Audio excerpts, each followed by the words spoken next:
Baba, o məsciddir. Bibi Heybət məscididir.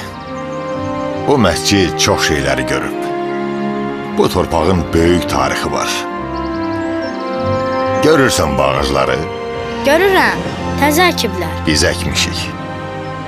Əvvəllərsə burada ağac bitməzdi. Əvvəl bura səhra olmuşdu.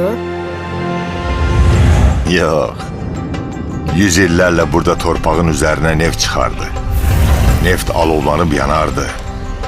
Odlar yurdu olub buralar. İnsanlar dəri kisələrinə neft doldurub, dəvələrə yükləyib, karvan-karvan aparardılar dünyanın başqa şəhərlərinə. Sonra neft qutardı. Torpağın üzərində qurtaranda insanlar quyular qazdılar. Neft fontan kimi çıxırdı yerin üzünə. Dəmir yolu çəkdilər. Qatarlarla, gəmilərlə çox neft apardılar bu torpaqlardan.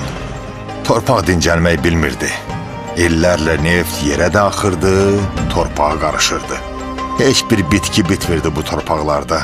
Baba, bu balaca ağaclar da quruyacaq.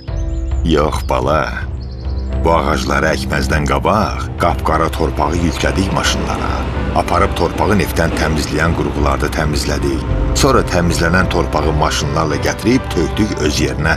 İndi hamılıqla çalışaq, bu torpağı təmiz saxlayaq. Ağac əkək, əkilən ağacları sulayaq.